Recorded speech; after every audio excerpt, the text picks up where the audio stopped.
ఇల్లు మీది రిజిస్ట్రేషన్ ఖర్చు మాది. క్రెడై ప్రివిలేజ్ కూపన్ దక్కించుకోండి. ఈ మెగా ధమాకా ఆఫర్ పొందండి. CREDAI Vijayawada property show. మహనీయులు మహాపురుషులు పుట్టినటువంటి ఇళ్ళు ప్రదేశాలు ఖచ్చితంగా ఎప్పటికీ కూడా సందర్శించదగినటువంటి ప్రాంతాలుగా ఉంటాయి.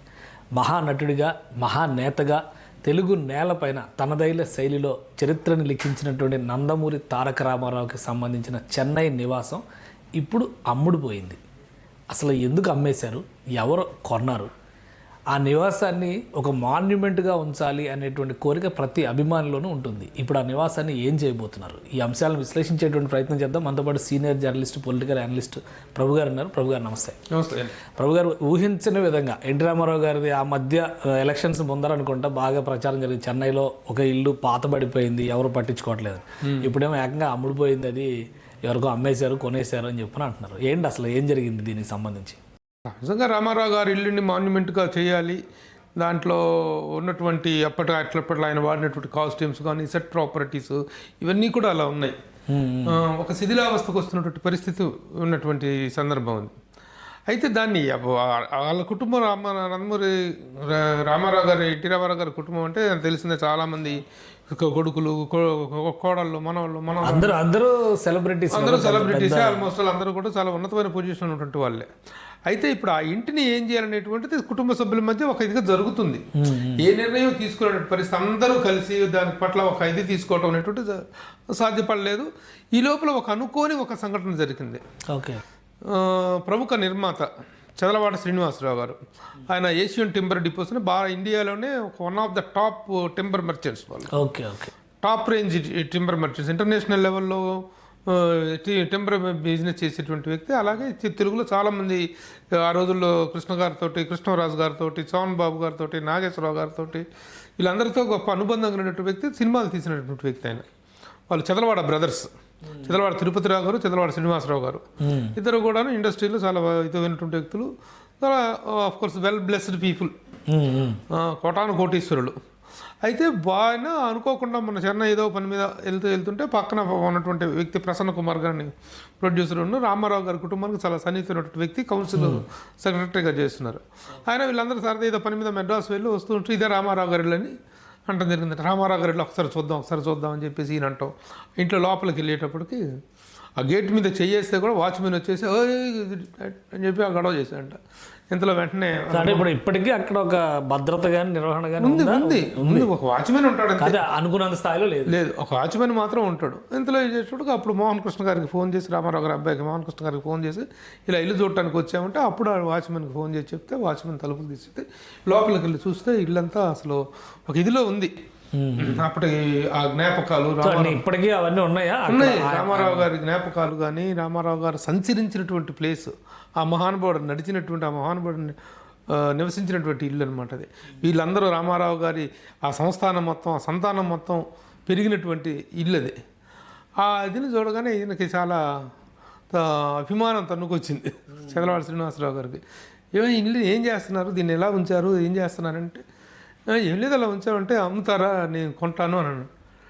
షాక్ అయ్యి ప్రసన్న కుమార్, అదేంటండి అంటే, ఇది తీసుకుందాం రామారావు గారు ఇది అని అంటే, అప్పుడు తర్వాత వెళ్ళిగా నెగోషియేషన్స్ ప్రారంభమైన తర్వాత ఒకటే చెప్పాడు, వాళ్ళు ఏ రేటు చెప్తే ఆ రేటుకి మాట్లాడే పని లేదు, బేరసారాలు లేవు అంటే నేను యాస్టీస్గా తీసుకుంటానని చెప్పడం, వాళ్ళు ఒకది చెప్పడం. ఆ విధంగా ఆయన చదలవాడ శ్రీనివాసరావు గారు అంటే ఇంతమంది సంతానం ఉన్నారు, అందరూ కూడా మంచి పొజిషన్స్లో ఉన్నవాళ్ళు. ఇప్పుడు ఏపీ సీఎం గారు కూడా ఆయన అల్లుడు గారు. అలాంటిది అక్కడ నిర్వహణ కానీ, చాలాసార్లు బాలకృష్ణ గారు కూడా ఎన్టీ రామారావు గారు వస్తు సంచయంతో ఒక మ్యూజియం పెడతాము, ఇప్పుడు రేపు అమరావతిలోనేమో ఎన్టీ రామారావు గారు 600 అడుగుల ఎత్తులో విగ్రహం, అక్కడ ఒక సాంస్కృతిక మ్యూజియం, ఇవన్నీ అంటున్నారు. అలాంటిది ఎన్టీ రామారావు గారు సజీవంగా ఉన్నది, వీళ్ళందరూ పెరిగినది, ఈ ఇల్లుని నిర్లక్ష్యంగా వదిలేశారు అనేటువంటి విమర్శలు విపరీతంగా వచ్చినాయి. ఏంటి ఇది నిర్లక్ష్యంగా వదిలేశారు? నిర్లక్ష్యంగా వదిలేయటం ఏమీ కాదు. వాళ్ళు తలుచుకుంటే ఆ ఇంటిని చేసుకుని ఎవరో ఒకరు ల్యాండ్ ఓవర్ చేసుకొని చేయటమే కాదు. అన్నదమ్ములు అంతమంది 18 మంది దాదాపు సంతకాలు చేశారు ఇప్పుడు ఈ డాక్యుమెంట్స్ మీద. మనవాళ్ళు, మనవరాళ్ళు, సంతానం అందరూ కలిసి అంతమంది ఒక కూడి దాని మీద ఒక నిర్ణయం తీసుకోవటం అనేటువంటిది సాధ్యపడలేదు. టైం కలిసిరాక జరిగినటువంటిది తప్ప అది చేసుకోవాలంటే వాళ్ళకున్నటువంటి స్థితికి, వాళ్ళకున్నటువంటి ఆస్తిపాస్తులు కదా పెద్ద మ్యాటర్ కాదు అది. ఇంతలో ఇది జరిగింది. ఓకే, ఎవరు పడితే వాళ్ళు అడిగితే ఇచ్చేటువంటి వాళ్ళు కూడా కాదు వీళ్ళు. అడిగిన వ్యక్తికి రామారావు గారి పట్ల ఉన్నటువంటి అపారమైనటువంటి గౌరవ ఏంటి ఆయనకి ఇప్పుడు చాలా మంది అభిమానులు ఉన్నారు. మొన్న కూడా ఎన్టీ రామారావు గారి హవాలో మంత్రులు అయిన వాళ్ళు, గొప్ప గొప్ప వాళ్ళు అయిన వాళ్ళు కూడా ఉన్నారు. వాళ్ళకంటే ఈయన భిన్నమైన వారు ఎలా అవుతారు చెప్పండి? భిన్నమైన వాళ్ళు, డబ్బులు ఉండే వాళ్ళు అనేటువంటిదే కాదు, ఆయన పట్ల ఒక కృతజ్ఞతాభావం కలిగినటువంటి వాళ్ళు వీళ్ళు. ఎట్లాగంటే వీళ్ళు చదలవాడ బ్రదర్స్ మొదటి నుంచి కూడా టింబర్ వ్యాపారంలో, తెనాలికి సంబంధించినటువంటి వాళ్ళు టింబర్ వ్యాపారంలో బాగా సంపాదించుకొని, అలాగే వాళ్ళకి అప్పట్లో టూరిస్ట్ బస్సుల నిర్వహణ కూడా ఉండేది.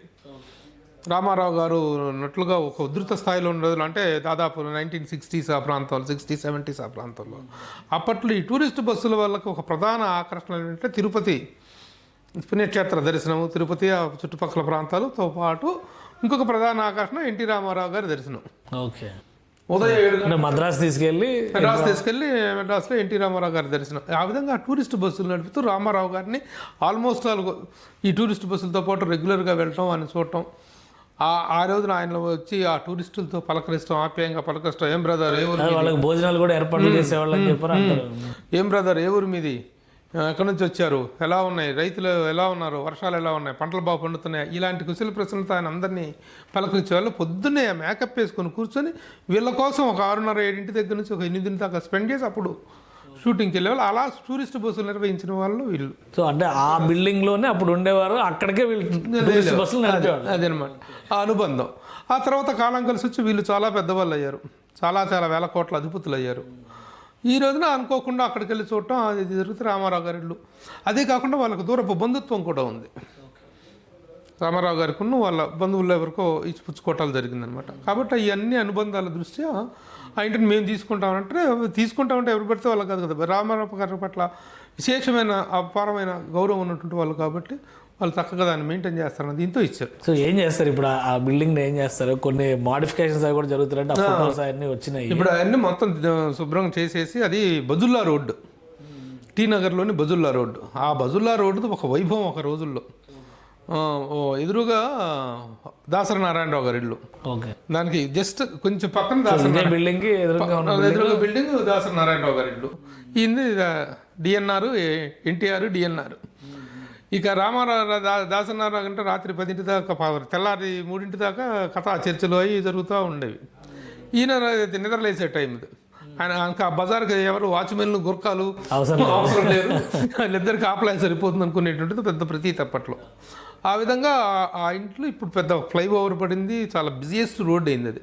ఓకే, సరే ఆ ఇంటిని అలా ఉంచేసి దాన్ని బాగా చక్కగా ఒక మాన్యుమెంటల్గా తయారు చేసి రామారావు గారు అవన్నీ ప్రిజర్వ్ చేస్తూ ఒక రకంగా రామారావు గారి స్మృతి మందిరం లాగా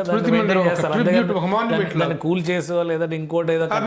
అసలు ఆయన మా తరం కాదు, మా తరతరాలు పోయినా సరే అది రామారావు గారి ఇల్లుగానే ఉంటుంది. ఎన్ని కోట్లు పెట్టుకొని దాన్ని ఆ విధంగా ఆయన మీద స్మృతిపదంగా ఉంచుతామని అంటే అది రియల్లీ గొప్ప కాన్సెప్ట్. అది వాళ్ళకి ఉన్న అభిమానానికి అంత.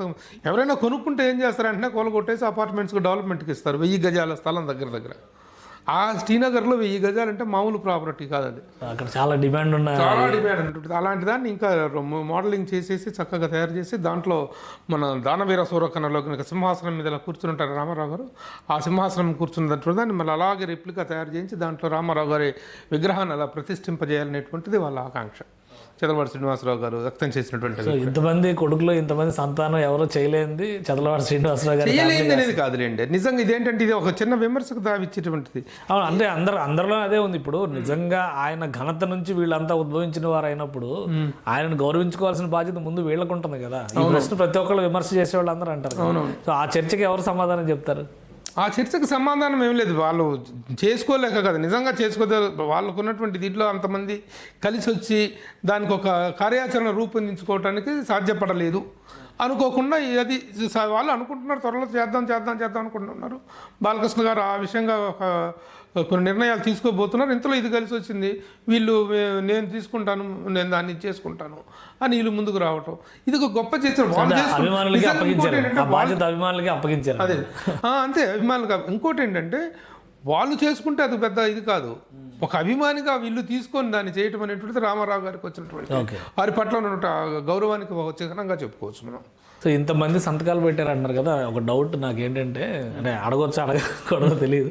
ఇప్పుడు లక్ష్మీపార్వతి గారు ప్రతి వివాదంలో నా దేవుడు అని చెప్పని వస్తున్నారు. మరి ఇప్పుడు ఆయన ఆస్తి అన్నప్పుడు ఆమె సంతకం అవసరం అవుతుందా, ఆమె కూడా సంతకం పెట్టారా లేదంటే? అవసరం లేదండి ఇటువంటిది. ఎందుకంటే ఆ ఇల్లు రామారావు గారు బసవతారకం గారి పేరు మీద కొన్నారు. Okay okay. భార్య పేరు మీద పెట్టారు ఆయన రామారావు గారు. సో వీళ్ళకి ఎవరికి సంబంధం కాబట్టి వీళ్ళకి ఎవరికి ఆవిడ ఎక్స్క్లూజివ్ ప్రాపర్టీ అయితే ఎక్స్క్లూజివ్ ప్రాపర్టీ వీళ్ళకి చెందుతుంది తప్ప ఆవిడకి ఎలాంటిది లేదు. అదే కనుక జరిగితే భారతరత్నకు అడ్డం పట్టేట్టుకునే ఉండేది కదా. అదే భారతరత్న రామారావు గారికి రాకపోవడానికి ఎన్నిసార్లు ప్రయత్నించిన అవసరంలా ఆయనకు అర్హతలకు ఉన్నటువంటి గొప్ప గౌరవం అది, దక్కాల్సిన గౌరవం అది. దానికి ఉన్నటువంటి టెక్నికల్ ప్రాబ్లమ్స్ ఇవి కాబట్టి వాళ్ళు దాని విషయంలో అది అందరికీ తెలిసినటువంటి ఓపెన్ ఫ్యాక్ట్ అది. కాబట్టి ఇది ఇక్కడ వివాదం తలెత్తే అవకాశం లేనే లేదు. సో ఇంకా అట్లాంటి న్యాయపరంగా ఏమి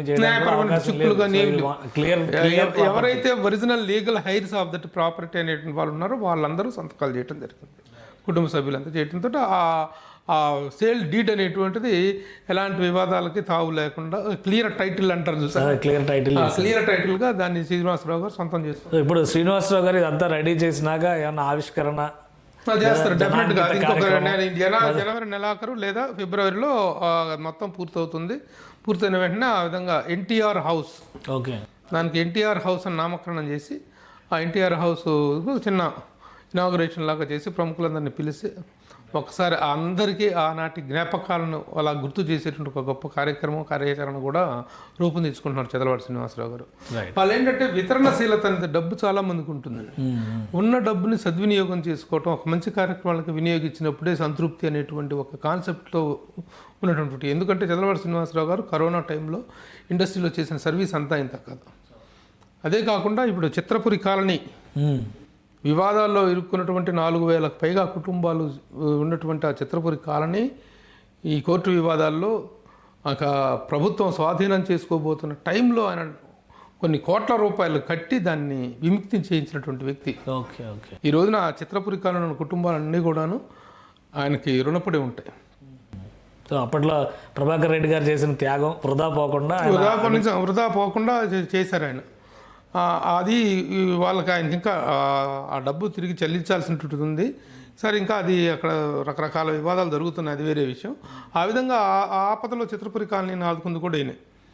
ఆ తర్వాత ఇక కరోనా టైంలో అయితే చిన్న చిన్న ఆర్టిస్టులు, టెక్నీషియన్స్ మొదలుకొని పోస్టర్ బాయ్స్ కూడా ఆయన ఆర్థిక సహాయం అందించినటువంటి వితరణశీలి చదలవాడి శ్రీనివాసరావు గారు అండ్ తిరుపతిరావు గారు, ఆయన అన్నయ్య గారు. ఓకే. సో అంటే NTR house is in good hands, మొత్తానికి గుడ్ హ్యాండ్స్.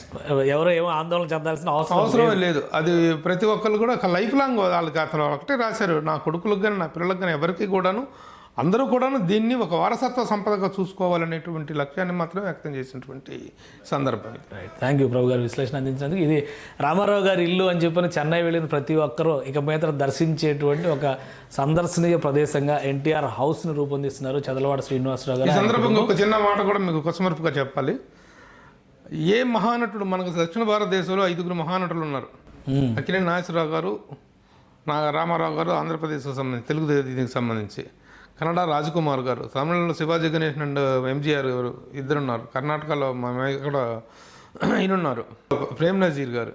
వీళ్ళందరినీ మనం ఒక తరానికి సంబంధించిన అగ్రనటులుగా చెప్పుకుంటాం, థెస్పియన్స్గా. వాళ్ళు ఎవరికీ దక్కినటువంటి ఒక అరుదైన గౌరవం ఇది, ఒక రామారావు గారికి మాత్రమే దక్కినటువంటి అరుదైన గౌరవం.